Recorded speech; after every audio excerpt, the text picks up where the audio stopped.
à comment l'Église s'est développée, comment elle s'est développée, comment elle a traversé le temps. Et aujourd'hui, nous avons cette assistance visuelle avec nous et nous allons pouvoir en faire usage. Donc, l'Église est née le jour de la Pentecôte.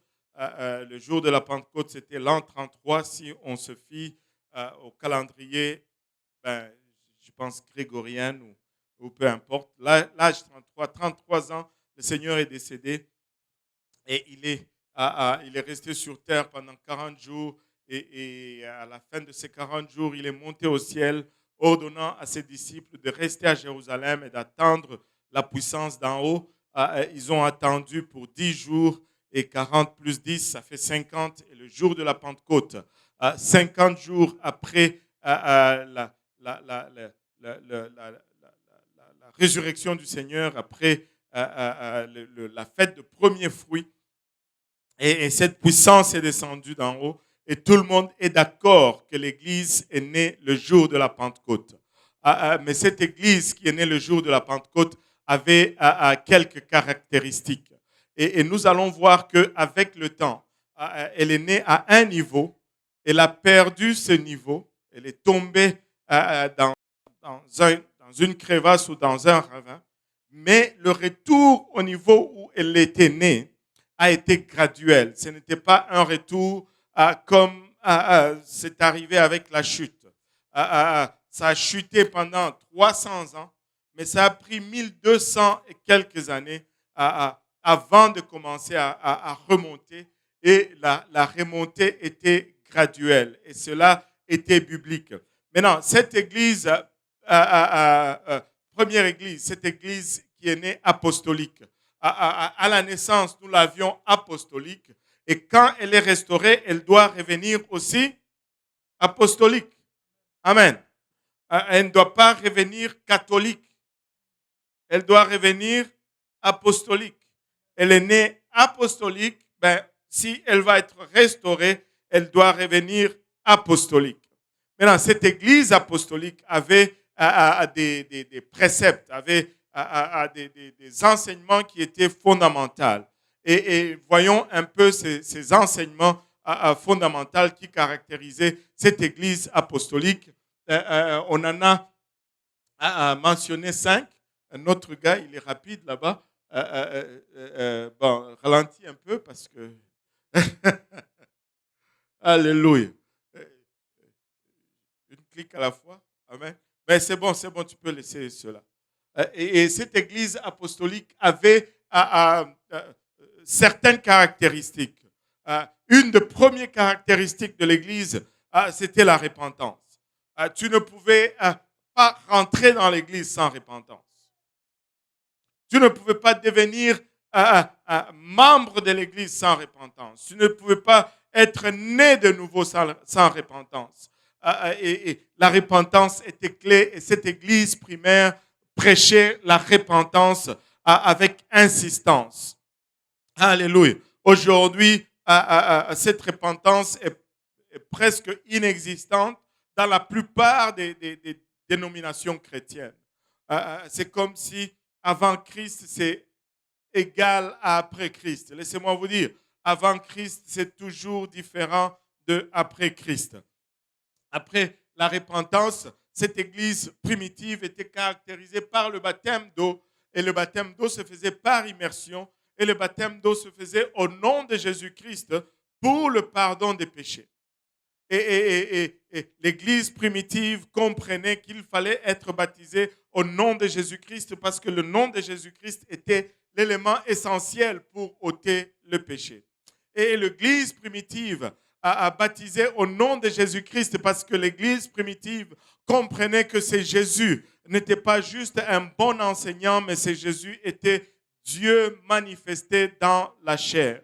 Écoutez, nous ne pouvons jamais assez prêcher sur la divinité de Jésus. Nous ne pouvons jamais assez déclarer la divinité de Jésus. À part de la divinité de Jésus, nous sommes tous perdus. Amen. Nous sommes tous perdus. Jésus était Dieu manifesté dans la chair. Cette église primitive prêchait l'unicité de Dieu. Ils prêchaient que Dieu était un et un seul. Cette église primitive croyait dans le baptême du Saint-Esprit. S'il n'y avait pas du... Savez-vous que le premier chrétien n'allait jamais t'appeler chrétien si tu n'étais pas baptisé du Saint-Esprit? Savez-vous que le premier chrétien étaient tous tout d'abord des juifs et qu'ils croyaient que nous, les non-juifs, nous n'avions pas accès au salut. Et saviez-vous que c'était grâce au Saint-Esprit, au baptême du Saint-Esprit, que ces juifs-là ont compris que nous aussi, païens ou non-juifs, avions accès au même salut qu'eux. N'eût été du baptême du Saint-Esprit, les Juifs allaient fermer la porte aux non-Juifs. Mais lorsque Pierre était chez Corneille et qu'il a commencé à parler de la mort, de l'ensevelissement et de la résurrection du Seigneur Jésus-Christ, la Bible nous dit qu'alors qu'il prononçait encore ces paroles, le Saint-Esprit est tombé sur tous ceux qui étaient dans la maison et ils se mirent tous à parler en langue. Alléluia. Et quand il a identifié cela, Pierre était choqué et il a déclaré: comment pouvons-nous refuser le baptême d'eau à ceux qui ont reçu le Saint-Esprit comme nous? Comment Pierre avait reçu le Saint-Esprit? Actes chapitre 2, alléluia, ils étaient tous dans le même lieu et tout à coup vient du ciel un bruit comme celui d'un vent impétueux et des langues semblables à des langues de feu se séparèrent les unes des autres et se posèrent sur chacun d'eux. Et ils se mirent tous à parler en langue comme l'Esprit leur donnait de s'exprimer. Et si Pierre, quand il a entendu ces païens ou ces non-juifs, ces gentils, parler en langue de la même façon que lui aussi avait parlé en langue, il est arrivé à la conclusion que ce salut était également pour eux. Et cette église primitive prêchait le baptême du Saint-Esprit. Quand cette église primitive allait pour être implantée quelque part et que les gens ne recevaient pas le Saint-Esprit, cette église primitive était inquiète, Pasteur Serge.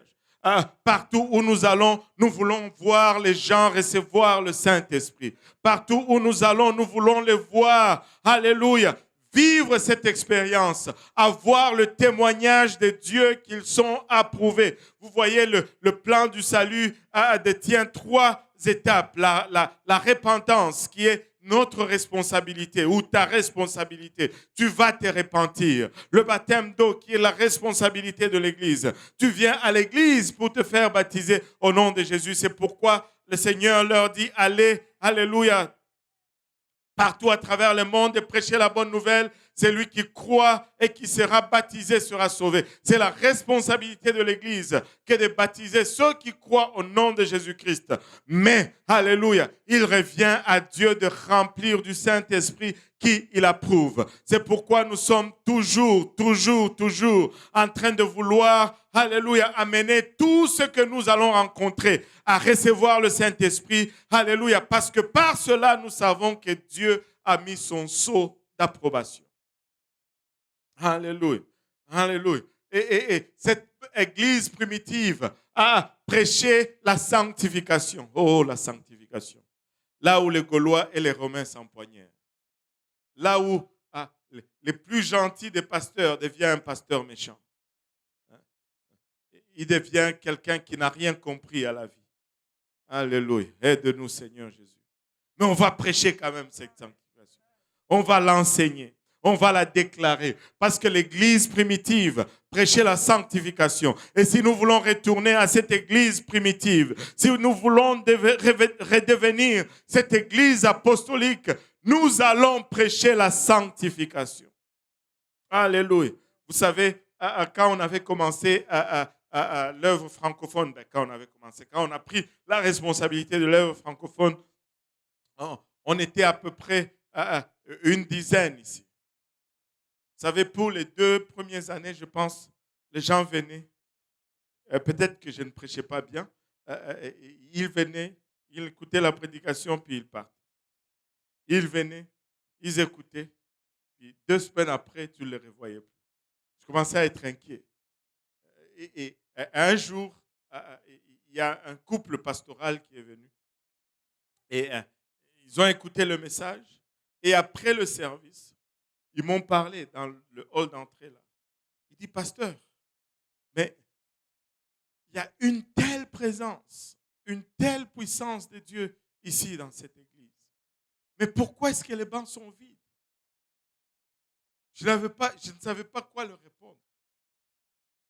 Mais malgré cette déclaration, 2 semaines après, eux aussi sont partis. Parce que quand tu prêches la sanctification, mais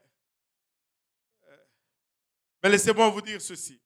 Mieux vaut une dizaine avec lesquelles on va aller au ciel et que des milliers avec lesquels on ne va nulle part.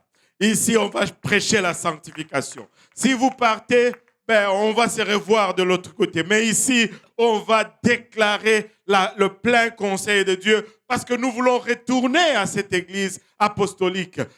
Elle ne faisait pas de quartier. Elle prêchait la sanctification sans réserve. Et c'est cette sanctification, alléluia, ou cette nécessité de vivre au-dessus du péché qui amenait la puissance. Sans sanctification, il n'y a pas de puissance de Dieu. Alléluia. Samuel Henry est très d'accord. Il applaudit tellement que, alléluia. Et sans sanctification, il n'y a pas de puissance de Dieu. Amen. Et cette église primitive prêchait également la guérison divine. Et nous croyons dans la guérison divine. Amen. Alléluia. Et nous sommes témoins de la guérison divine. Laissez-moi vous dire ceci. Juste à peine, la semaine passée, je ne sais pas, je vais peut-être avoir... La semaine passée, ma femme est allée se faire arracher des dents. Et les dames, dans la réunion de prière des dames, elles ont prié. Particulièrement comme ça. Il faut qu'elles se rétablissent rapidement. On ne veut pas que ses joues enflent. Vous savez, on lui a arraché les dents, ses joues n'ont pas enflé et là, elle s'est rétablie rapidement.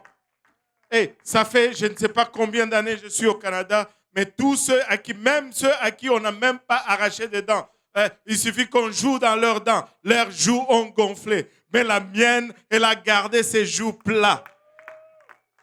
Parce que les gens ont prié. Écoutez, nous croyons dans la guérison divine. Je peux vous donner des exemples et des exemples de guérison auxquels nous avons été témoins. Dieu agit encore. Dieu agit encore. Des signes et des guérisons aussi spectaculaires les unes que les autres. Et d'autres aussi simples les unes que les autres, que ce soit un simple mot de tête ou jusqu'à la guérison de sida. J'ai déjà vu 2 dames guéries du sida ici dans ces bancs. Ici. Dieu est puissant. Alléluia. Et nous sommes cette église apostolique. Mais, mon ami, on peut avancer maintenant. Ça, c'était les caractéristiques de cette église apostolique. Mais elle est née à 333. Mais on va se donner une date qui est de 325. Au concile de Nicée, c'est là où presque tous les historiens regardent comme étant la consolidation de cette église apostate, cette église qui devient universelle, ou cette église qu'on peut appeler catholique aujourd'hui, où plusieurs doctrines de l'homme ont été officialisées comme étant des dogmes et des doctrines officielles de l'église, principalement la doctrine de la Trinité. Ces premiers siècles étaient 300 ans de persécution. 300 ans où, laissez-moi vous dire, vivre pour Dieu n'était pas une blague. Vivre pour Dieu était une décision qui très souvent aboutissait à ta propre vie qui était mise sur la balance.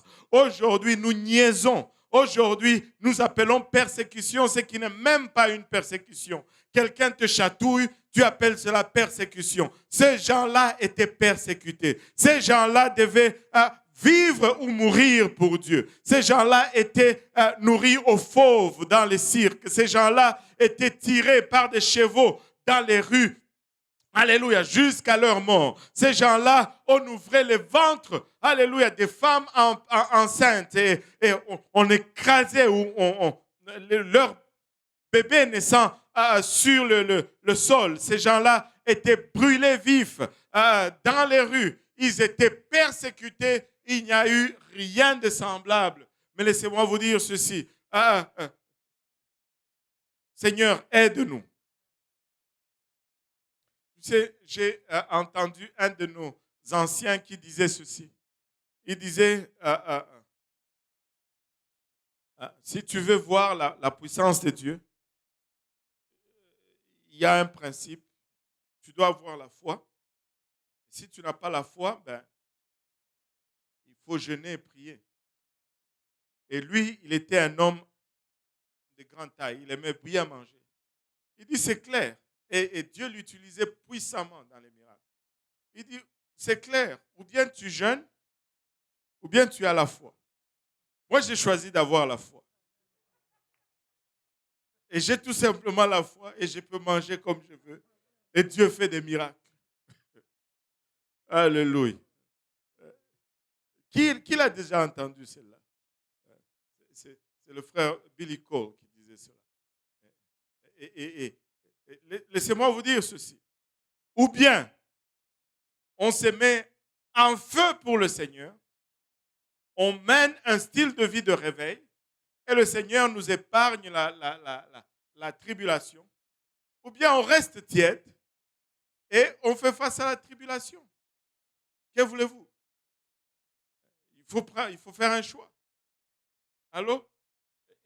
Mais c'était 300 années de persécution qui ont conduit à ce qu'on appelle l'âge noir. Et lorsque l'Église on lui a tendu cette branche de paix ou cet olivier de paix, cette branche d'olive de paix, cette Église qui était fatiguée par la persécution a saisi, mais c'était juste un chemin de compromis, l'infiltration de la doctrine de Balaam, ou je devrais dire l'implantation de la doctrine de Balaam, et la doctrine de Balaam qui consiste à ne pas détruire l'Église de l'extérieur. Tu ne peux pas détruire l'Église de l'extérieur parce que les portes de l'enfer ne prévaudront point contre elle. Et la seule façon de vaincre l'Église, c'est de s'introduire dedans et de commencer à prêcher de fausses doctrines. C'est pourquoi nous tenons ferme à la doctrine. C'est pourquoi nous tenons ferme à notre enseignement. Écoutez, nous pouvons avoir des difficultés à appliquer, mais nous n'allons jamais changer cet enseignement. Nous allons la confesser. Oui, peut-être que je ne suis pas à la hauteur, mais c'est ça la vérité. C'est ce que Dieu demande. Il n'y a rien d'autre. Et c'est la seule chose qui nous garde. Le jour où nous changeons, alléluia, notre doctrine, ce jour, c'est le début de notre fin. Nous devons tenir ferme pour la doctrine. Et une église qui tient ferme sur la doctrine va toujours demeurer solide parce que l'église ne peut jamais être vaincue de l'extérieur. Et c'est pourquoi, alléluia, quand quelqu'un ne prêche pas cette doctrine, on lui cède pas la chair, pasteur Serge. Oh, vous faites prêcher seulement ceux qui prêchent la même chose que vous. Non, nous faisons prêcher seulement ceux qui prêchent la parole de Dieu. Allô? Il y a plein de bonnes philosophies humaines, mais nous ne sommes pas intéressés dans la philosophie humaine. Il y a plein beaucoup de raisons morales ou sociales qui sont positives, mais nous ne voulons pas prêcher le positivisme. Nous voulons prêcher la parole de Dieu, car c'est la seule chose qui sauve. C'est la seule chose qui sauve. Nous allons nous battre pour la doctrine. Nous allons nous tenir fermes pour la doctrine. Nous n'allons jamais céder sous la pression de ce monde, alléluia, qui pousse le conformisme dans l'Église. Alléluia. Et ça, c'est 300 années d'âge noir à précipiter de persécution à précipiter l'Église dans l'âge noir. Et l'âge noir a été caractérisé par plusieurs choses. On a remplacé les enseignements de Dieu par des doctrines humaines.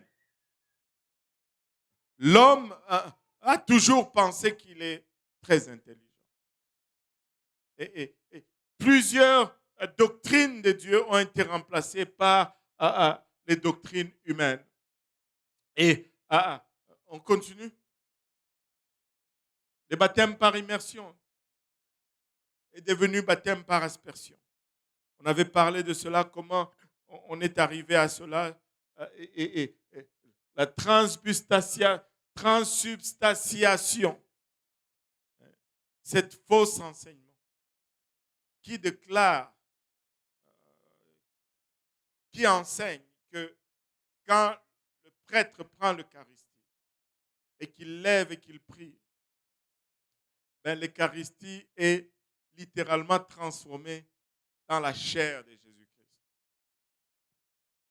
Écoutez, nous ne mangeons pas la chair, nous ne pratiquons pas le cannibalisme. Nous ne mangeons pas la chair humaine, mais nous mangeons le pain qui représente le corps brisé de Christ pour nos péchés. Et la confession aux hommes, la doctrine du purgatoire qui consistait à payer l'indulgence. On vous dit, votre tonton, votre tantine ou votre grand-père qui est... je comprends, très souvent, on ne veut pas penser que notre bien-aimé qui est décédé est allé en enfer. Mais écoutez, il y a des gens qui vont au ciel et il y a des gens qui vont en enfer. Et ce n'est ni toi, ni moi, ni tes intentions, ni mes intentions qui vont mettre quelqu'un au ciel ou en enfer. Et souvent, nous allons voir notre tata qui est décédé. Et tata était très gentil, mais si tata n'a pas obéi à l'évangile, ben, tada, on n'a pas d'autre choix. Et là, mais l'Église a capitalisé sur cela, cette Église apostate.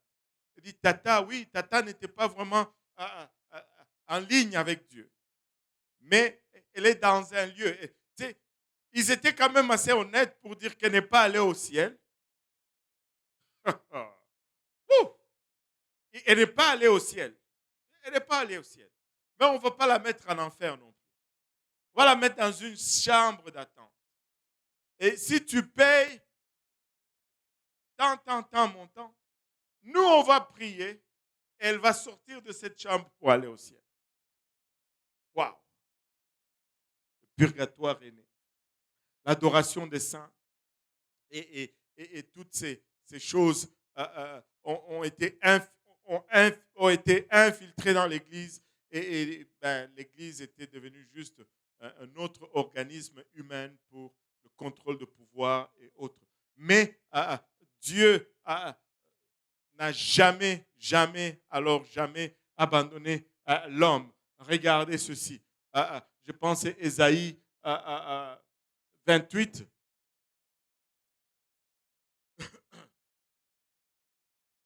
Oh. Juste un clic, je pense. Bon, ok. J'ai tombé dans la genoix.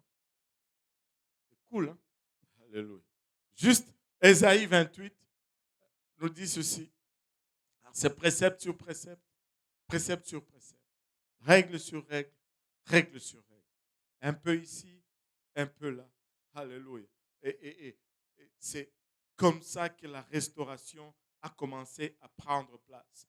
Et on a vu dans les dernières sessions comment on est parti avec les luthériens, avec Martin Luther, bon, pas trop vite, Martin Luther qui a commencé ce qu'on appelle le protestantisme ou la justification par la foi. On est parti de lui à Calvin qui a amené la séparation de l'Église avec l'État.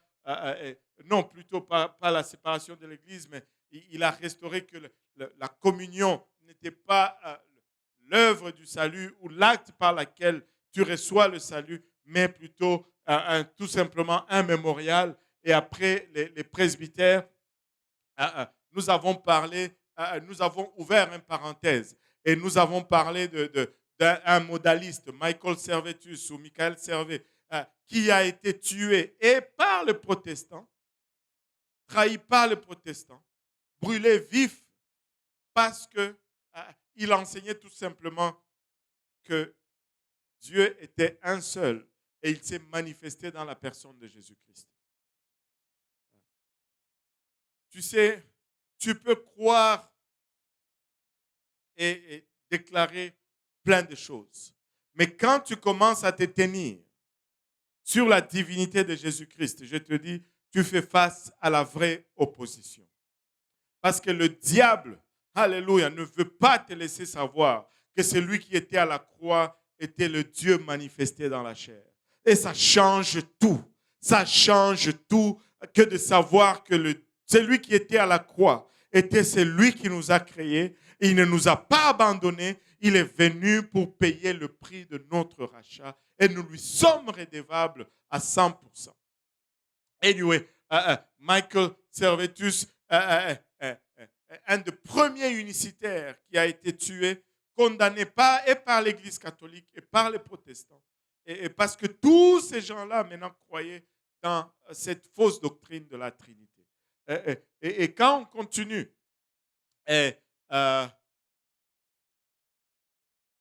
en 1550, Robert Brown va amener la séparation de l'Église avec l'État. Et on fait la différence parce qu'à ce moment-là, il s'était tellement entremêlé la soif du pouvoir, des évêques qui se battaient avec les gouverneurs. L'autre, si un évêque n'aimait pas un roi ou un gouverneur, il excommuniait. En son tour, le roi destituait l'évêque. C'était tout un désordre. Mais Robert Brown est venu et dit, mais l'Église n'a rien à voir avec le gouvernement. L'Église ne fait pas de politique. Alléluia. Et par la suite, il y a John Smith qui a restauré la vérité sur le baptême. Alors que les baptêmes se faisaient juste par aspersion. Et il est venu et dit, mais si nous lisons la Bible, le baptême se fait par immersion. Et ainsi, on a commencé à les appeler les baptistes. Nous avons beaucoup d'églises baptistes parce que pour eux, le baptême était pivot, était central. Mais encore là, ils restent trinitaires. Ils font un baptême par immersion, mais ils le font au nom du Père et du Fils et du Saint-Esprit.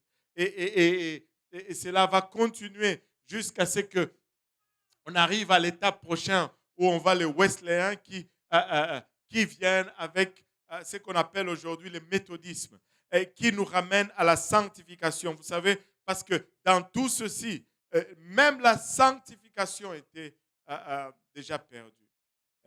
Un des éléments, quand on étudie l'histoire en ce qui concerne la sanctification, c'est un des premiers diacres qui a été nommé dans l'Église, qui s'appelait Nicolas.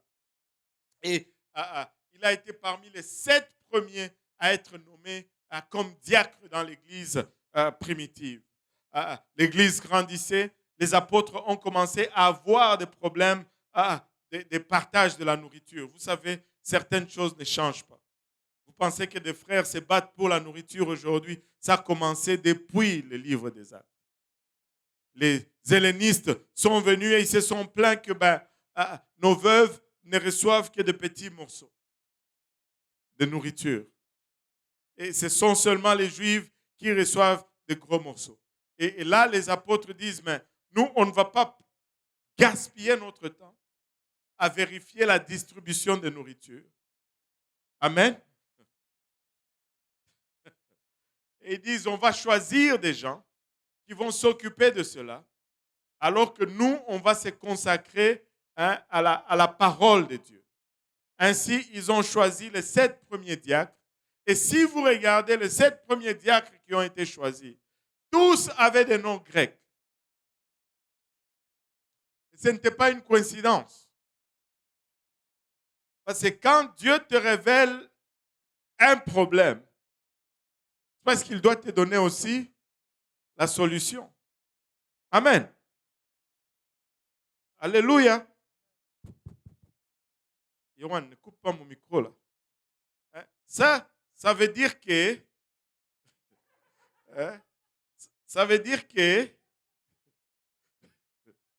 si tu viens me voir et que tu me dis, il n'y a pas d'amour dans l'église. Ça veut dire que c'est toi qui dois amener l'amour dans l'église. Tu n'en as pas amené, c'est toi. Alléluia. Aïe, aïe, aïe. Plus personne ne va venir nous voir avec des problèmes dans l'église. Oh, anyway, le temps est contre nous. Bon, on a encore 30 minutes. Alléluia.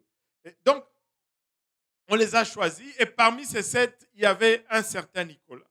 Mais la plupart des écrits de cette église primitive nous rapportent que Nicolas, oui, il a bien commencé, mais il n'a pas bien fini. À quelque part, Nicolas a été, pour ne pas dire, séduit un peu par ce qui est extérieur, ou je ne sais pas, il y a deux histoires qui se disent, apparemment, bon, on ne va pas se perdre là-dedans, ben, l'essentiel, Irénée nous dit, Nicolas n'a pas vécu longtemps.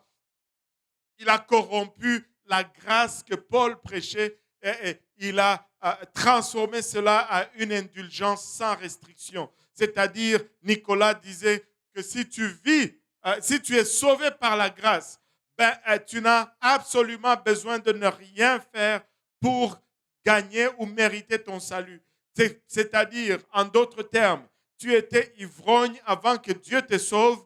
Alléluia, tu acceptes seulement le Seigneur comme ton sauveur personnel, mais tu continues à siroter ta bouteille de vin et tu continues à être ivrogne jusqu'à ce que tu te retrouves au ciel. Où tu étais voleur, tu continues. Donc, une indulgence sans restriction, c'est-à-dire tu pouvais vivre comme tu voulais, aussi longtemps que tu confessais seulement de l'intérieur. Parce que tu sais, la foi, c'est quelque chose d'interne. Dieu seul voit ce qu'il y a à l'intérieur. Toi, tu ne vois pas ce qu'il y a à l'intérieur. J'ai ça à l'intérieur. Je crois en Dieu. Je bois ce que je veux boire. Je fais ce que je... Mais j'ai juste ça à l'intérieur. Juste cette pensée me met au ciel. Et c'est sûr, il a eu plusieurs personnes qui sont allées le suivre. Et écoutez, si nous prêchons cela, nous allons avoir beaucoup de personnes, mais nous n'allons pas avoir l'Église. Nous n'allons pas avoir l'Église. Et ça a été vraiment la perte de la sanctification. Et avec la sanctification, ben, on a perdu également la puissance de Dieu. Mais laissez-moi vous dire, la sanctification est une des doctrines piliers qui a été perdue dans cette période de tribulation, cette période de la naissance de l'Église.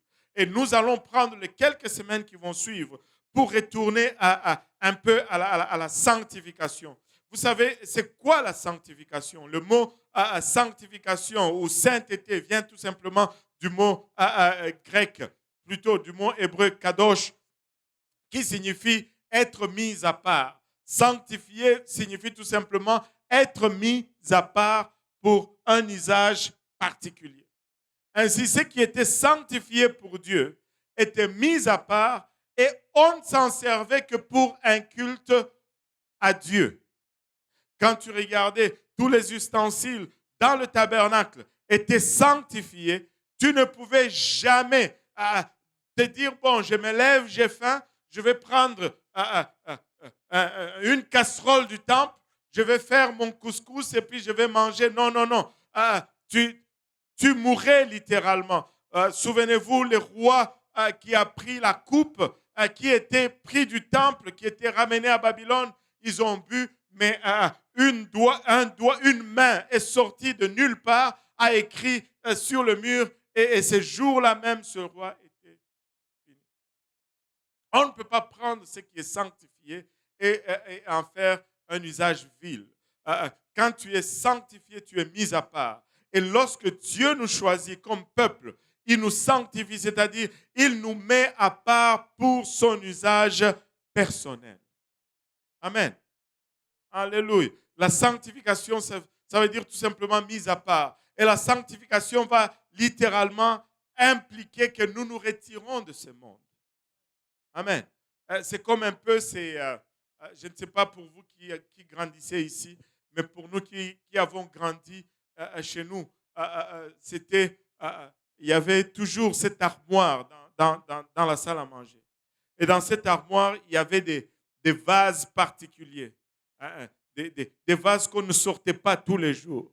Mais c'est seulement quand il y avait un invité important qu'on sortait ces assiettes, qu'on sortait ces bols. Et on les paye cher, mais on les utilise presque pas. Et ça vous dit quelque chose? Alléluia. Et si tu es sanctifié, ne t'inquiète pas si tu n'es pas tout le temps dans tout ce que le monde a à offrir. Tu es mis à part pour des occasions spéciales. Pour l'invité spécial. Anyway, non seulement la sanctification signifie être mis à part, mais la sanctification signifie non seulement se retirer du monde, mais la sanctification signifie également se retirer dans Dieu. Vous savez, Adam et Ève ont perdu leur première nature et quand on se sanctifie, ben, on retourne à cette nature primaire que nous avions à notre création. Et vous savez que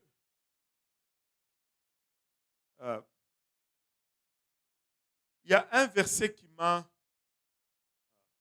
beaucoup bouleversé ces 2 dernières semaines. Je ne sais pas comment je peux dire ceci, mais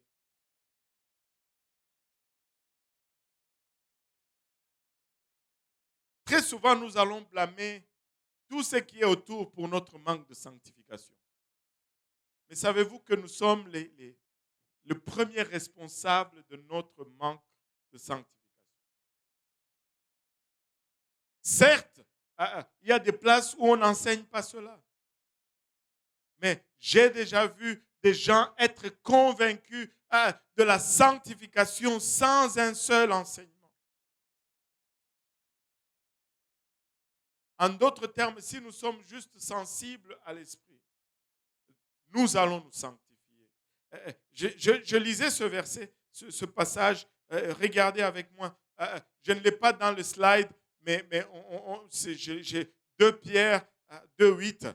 2 Pierre 2,8. Ça m'a bouleversé. Regardez avec moi 2 Pierre 2,8 pour un moment. Car c'est juste, il parle ici de Lot.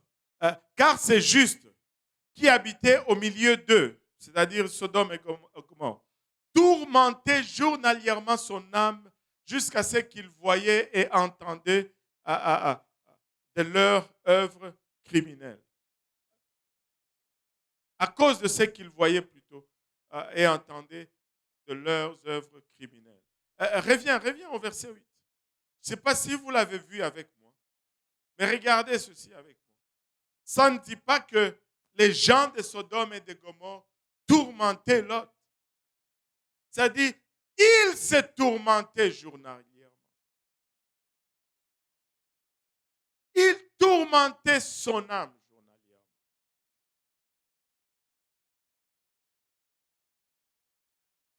Il tourmentait son âme journalièrement.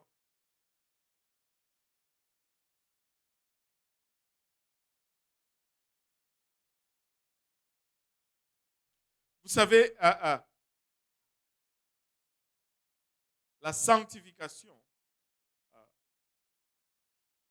est salutaire. Au départ, elle est une question de maturité. Mais par la suite, elle devient une question salutaire. Quand nous venons à Dieu, nous entendons l'évangile, nous nous repentons, bam, Dieu nous sauve. Si nous mourrons le même jour, hop, nous allons au ciel. Amen. Je ne sais pas si vous aviez déjà eu ces désirs, mais des fois, quand la vie te complique tellement, tu retournes au jour où tu étais sauvé. Tu te dis, Seigneur, si seulement ces jours-là, Je me suis repenti. Tu m'as rempli du Saint-Esprit. Je me suis fait baptiser à ton nom.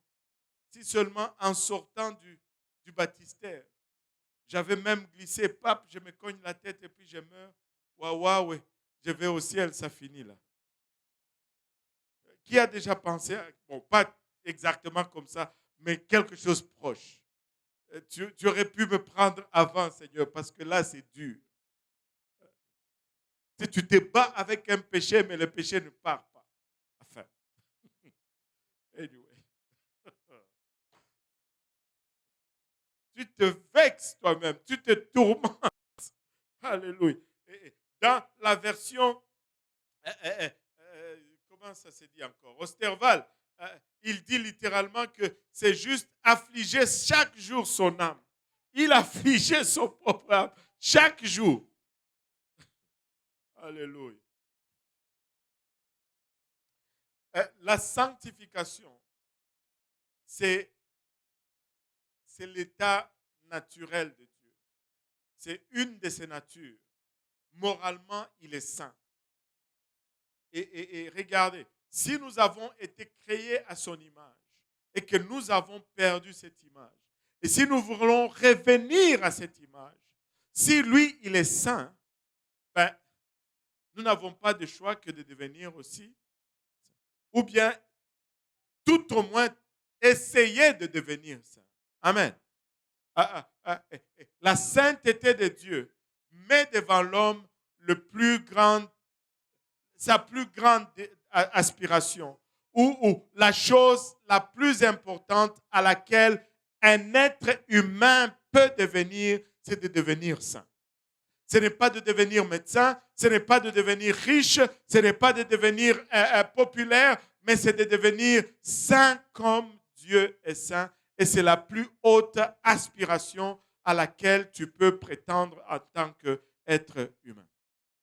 Et la sanctification est salutaire parce que Hébreux 12, verset 14 nous dit rechercher la paix et la sanctification rechercher la paix avec tous et la sanctification sans laquelle nul ne verra le Seigneur. Au début, oui, c'est une question de maturité, mais à la longue, quand tu continues à désobéir à Dieu, cette immaturité devient de la désobéissance tout simplement. Après 57 ans dans l'Église, si tu ne l'as pas encore compris, c'est parce que tu ne veux pas le comprendre. Et si tu ne veux pas le comprendre, je ne sais pas si Dieu va te comprendre. 1 Pierre 1,15 nous met, je pense que celui-là, je l'ai dans le slide. 1 Pierre 1,15 nous donne ce passage, nous dit ceci. Je vais lire quelques versets, tu peux le laisser. Ça, c'est John Wesley. Ce n'est pas lui qui a dit ça. C'est Pierre qui a dit ce que je vais lire. Mais ça, c'était un des précurseurs des mouvements de sainteté. Et quand tu vois ces mouvements étaient accompagnés d'une manifestation de la puissance de Dieu. Certes, ils n'avaient pas toute la plénitude de la doctrine. Mais Dieu honore toujours cette bonne intention de quelqu'un qui se détourne de ses voies, qui marche vers la direction de Dieu. Tu n'es pas encore arrivé, mais tu marches vers cette direction et Dieu honore cela. Et chaque alléluia, grand mouvement de réveil était toujours accompagné d'un grand mouvement de sainteté. Et si tu veux avoir le réveil, prêche la sanctification. Prêche l'unicité. Si tu veux avoir une grande manifestation de Dieu, prêche le réveil, plutôt prêche la sanctification et prêche l'unicité.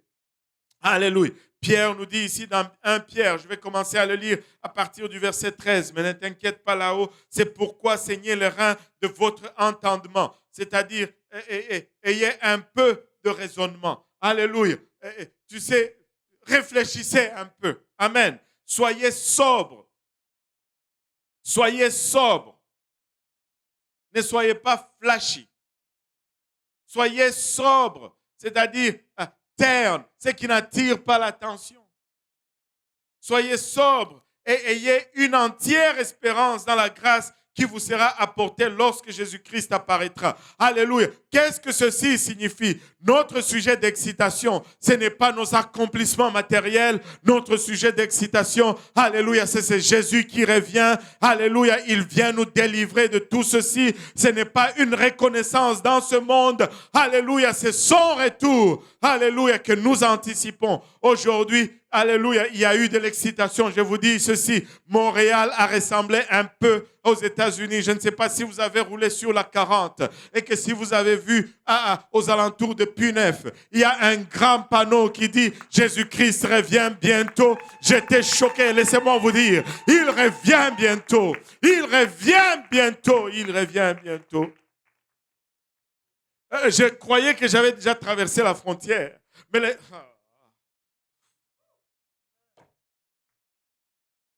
Alléluia. Le verset 14 nous dit, comme des enfants obéissants. Et écoutez, un enfant, quand ses parents lui donnent un vêtement à porter, il porte. Amen. Est-ce que David argumente sur la couleur? Pas encore. Alléluia.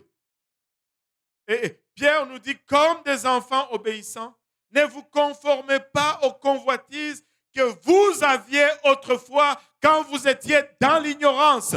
Quand nous étions dans le monde, nous avions des désirs contraires à la parole de Dieu. Nous avions des convoitises contraires à la parole de Dieu. Mais nous ne pouvons pas venir à Dieu et garder les mêmes convoitises. Nous ne pouvons pas venir à Dieu et garder les mêmes priorités. Vous savez, quand nous étions dans le monde, la priorité, c'était peut-être la mode. Mais quand nous venons à Dieu, notre priorité n'est plus la mode, n'est plus la beauté. Notre priorité, c'est le salut, c'est l'évangile.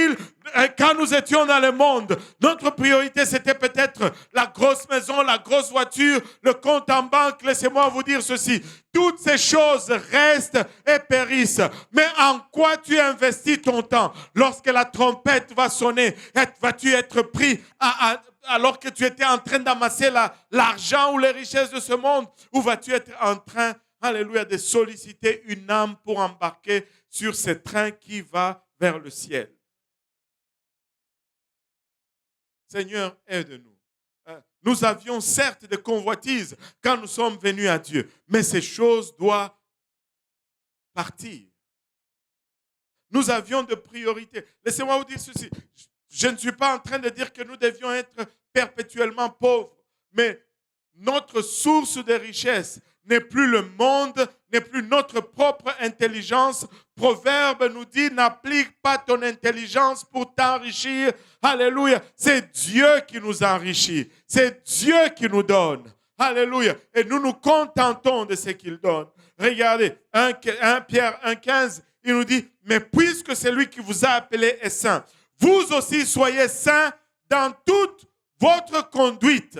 Alléluia. Dans tout aspect de votre vie, dans toute votre conduite, selon qu'il est écrit, vous serez saints car je suis saint. Alléluia. Si tu vas venir à Dieu, tu vas te sanctifier. Si tu vas venir à Dieu, alléluia, il faut que tu arrives à cette place où tu commences à aimer la sanctification. Écoute mon frère, écoute ma soeur, à un moment donné, tu dois juste choisir. Aimer, c'est choisir.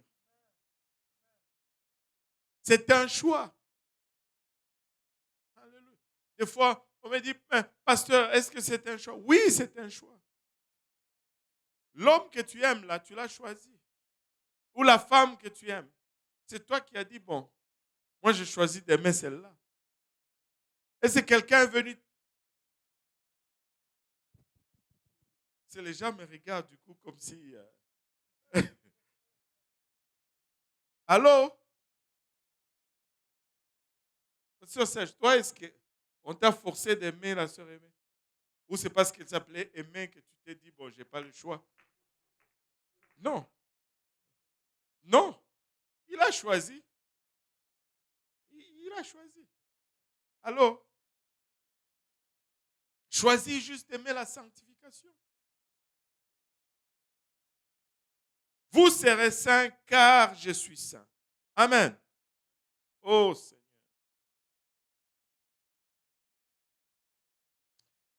Et il dit, il vous sanctifiera tout entier, c'est-à-dire tout notre être. dans toute votre conduite, je veux dire. Ça veut dire tout aspect de notre vie. 1 Thessalonicien vient confirmer cela. 1 Thessaloniciens 5, 22 nous dit ceci. Est-ce que j'ai celui-là? Oui, je pense que j'ai celui-là. Ça, c'est John Wesley qui était en train de prêcher à des Indiens, des Amérindiens. Aujourd'hui, on ne sait plus.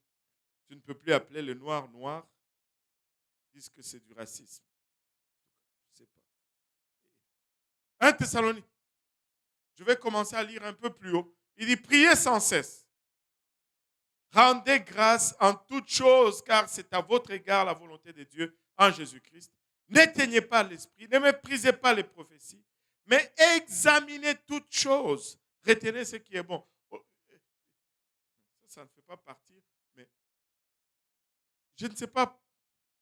Quand quelqu'un vient te donner une soi-disant prophétie, on dirait qu'il veut te forcer à le croire. La Bible ne me dit pas de croire toute prophétie. La Bible nous dit examiner. Quand tu viens me donner une prophétie, j'examine. Quand tu viens me donner un rêve, j'examine. Tu sais que tu peux rêver parce que tu as trop mangé. Tu peux rêver à quelque chose. Parce que tu as juste trop mangé. Anyway, je n'ai pas beaucoup de temps. Je dois arrêter de me perdre beaucoup comme ça. Mais examinez toutes choses et après, retenez ce qui est bon. Allô? Regardez maintenant le verset 22. Abstenez-vous de toute espèce de mal et que le Dieu de paix vous sanctifie lui-même tout entier. Que tout le monde dise tout entier. Et que tous ceux qui sont à la maison disent tout entier. Tout entier. Alléluia. Et que tout votre être, l'esprit, l'âme et le corps soient conservés irrépréhensibles lors de l'avènement de notre Seigneur Jésus-Christ. Il y en a qui vont être d'accord avec la sanctification dans l'esprit. Oh, on ne va même pas poser de questions là-dessus. Mais quand on parle du corps, frère Serge, c'est là où les Romains et les Gaulois s'empoignèrent. La sanctification dans l'âme, ouais, souvent c'est 50-50. Ah, je peux regarder ceci. Non, je peux, mais quand vient le corps, oh, maman Nangaï, c'est la bataille. Mais la Bible nous dit que celui qui vous a appelé est fidèle et c'est lui qui le fait. Et la sanctification va être pareille dans toutes les sociétés. C'est la même chose. Il y en a déjà des fois qui vont nous dire, au Congo, tu ne peux pas vraiment prêcher ça. Je me rappelle une fois, j'étais dans une église au Congo et j'ai enseigné 3 jours sur la sanctification à Kinshasa même. Quand j'ai enseigné sur l'habillement des dames, le pasteur était tellement content. Il s'est levé, il a dit, Boyo Kisikoyo, vous avez entendu maintenant. Lui, il vient de l'Europe là. Il vient du Canada. Et quand on vous dit que ces vêtements, ce n'est pas pour les femmes, vous dites, parce que. Mais lui, il vient de là où on fait ces choses. Vous avez entendu. Enfin, il ne faut pas baser sur la provenance de la personne. C'est plutôt sur la parole de Dieu. Amen. Et laissez-moi vous dire que la sanctification, elle est pareille au Cameroun, en Côte d'Ivoire, au Congo, au Canada, en Haïti, en Algérie, à Cuba, en Afghanistan. Les règles de sanctification restent les mêmes. Parce que la sanctification n'adresse jamais, que tout le monde dise jamais, jamais la culture. La sanctification adresse la nature.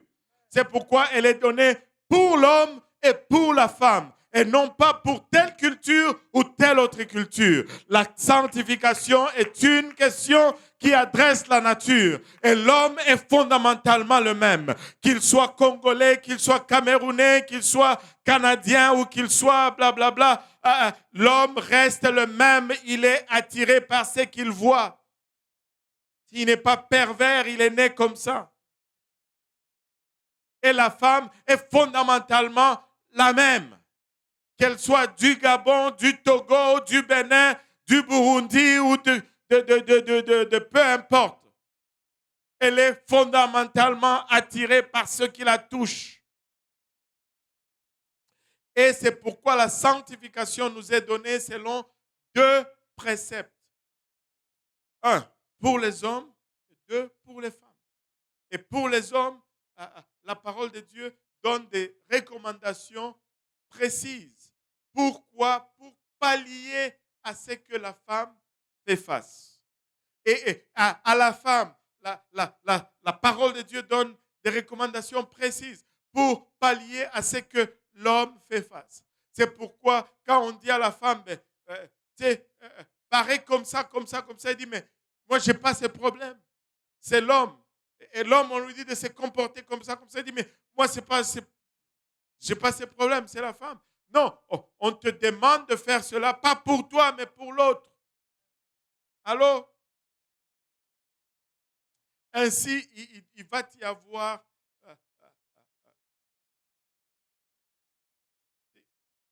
Paul va nous parler de la sanctification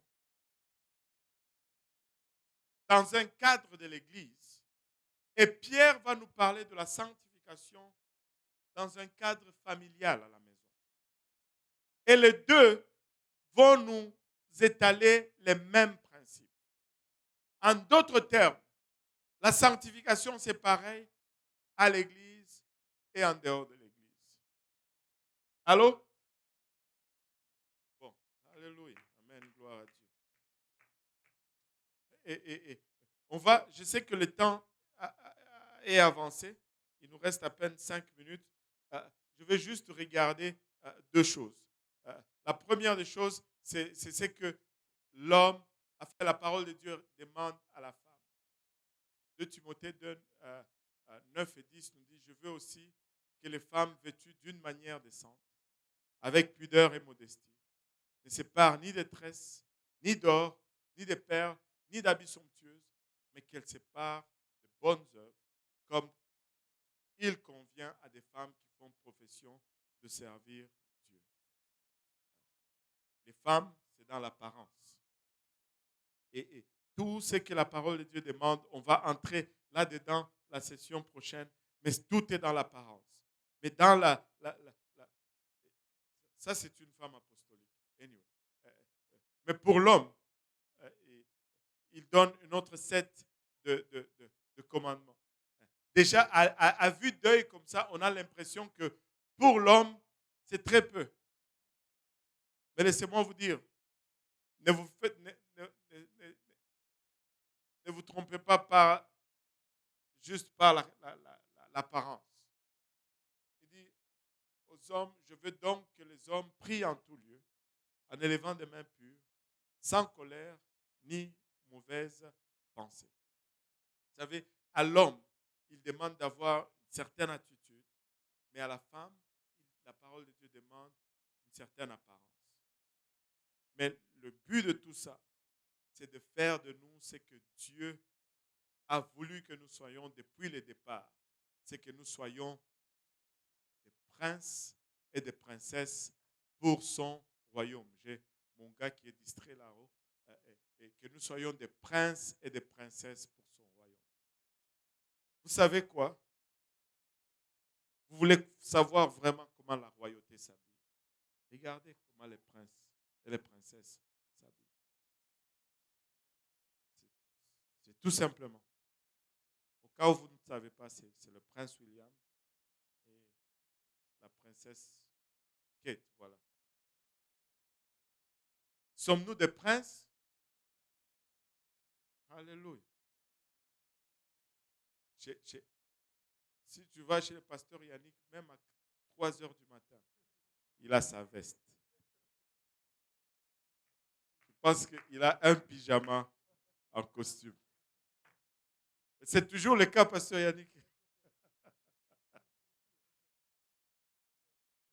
N'importe quel moment que tu vois le pasteur Yannick, il a toujours sa veste. C'est un vrai prince.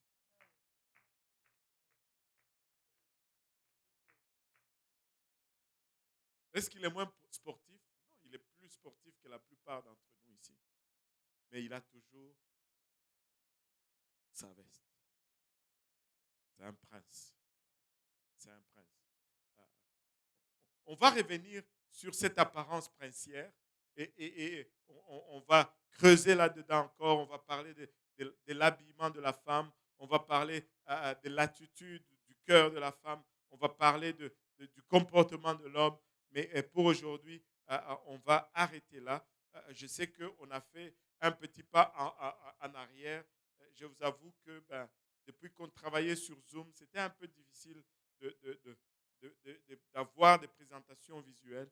Fait que quand on a eu l'opportunité aujourd'hui, je suis revenu un peu en arrière pour faire ces représentations visuelles et je pense que ça nous a quand même servi à imprégner cette parole dans notre mémoire aujourd'hui. Est-ce qu'il y a des questions? On va prendre rapidement quelques questions. Il nous reste seulement 2 minutes. Est-ce qu'il y a des questions? Je pense qu'on on n'est pas vraiment entré dans la matière à questions. Je sais que la session prochaine, je dois enseigner 30 minutes et garder 1h30 minutes pour les questions. Alléluia. Et si on remettait juste les questions à la session prochaine, tu n'en as pas, hein, Pasteur Yannick? Okay. Et si Frère Bonnel, tu écris ta question et puis on va y revenir. On va y revenir la session prochaine. Si on se levait tous ensemble et qu'on priait que Dieu nous aide avec notre marche de sanctification. Amen. Alléluia.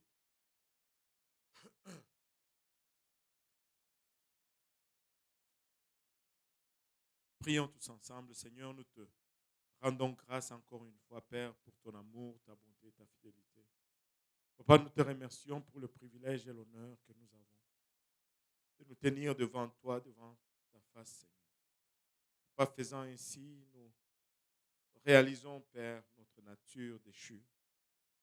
Et c'est pourquoi nous sollicitons ton sang précieux, Seigneur, que ce sang nous couvre, Père, de toute souillure de la chair, de l'âme et de l'esprit.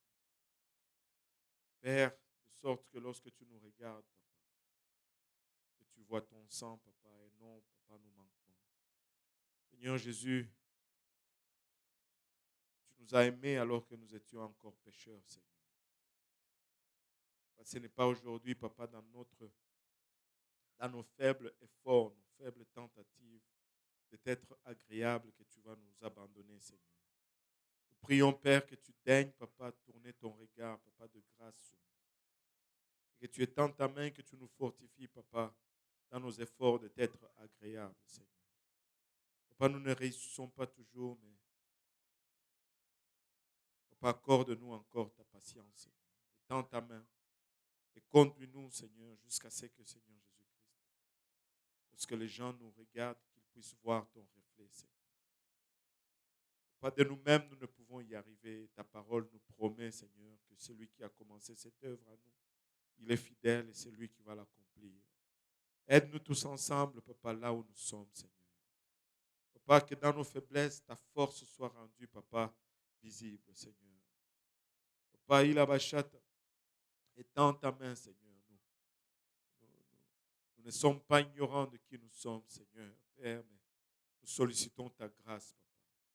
Comme Église, collectivement, Seigneur, permets-nous, Seigneur, d'être, Papa, le reflet, Papa, de qui tu es, Seigneur. D'être un lieu où rayonne ta gloire, Seigneur Jésus-Christ. Père, nous avons été victimes, Papa, de plusieurs distractions, Papa. D'autres légitimes, d'autres illégitimes, Seigneur. Mais restaure-nous, Papa, dans cette soif, dans cette détermination. Restaure nos priorités, Seigneur, afin qu'encore une fois, la lumière puisse reluire, Papa, de ces lieux. Et que plusieurs, Papa, qui sont à la recherche de qui tu es, Seigneur, puissent la voir, Papa, et se rapprocher de toi. Nous te remercions encore pour l'opportunité que nous avons eue d'être ensemble aujourd'hui. Nous prions, Père, que tu nous gardes sur notre chemin de retour. Garde-nous de toute contamination, Seigneur, de tout accident, et permets-nous de nous retrouver encore ensemble, Seigneur Jésus-Christ, pour l'honneur et la gloire de ton nom. Au nom de Jésus, nous te prions, nous disons tous au nom de Jésus. Alléluia. Battons nos mains pour le Seigneur. Alléluia. Alléluia. Si vous pouvez nous aider à désinfecter les lieux où nous sommes assis et ainsi nous pouvons partir en paix.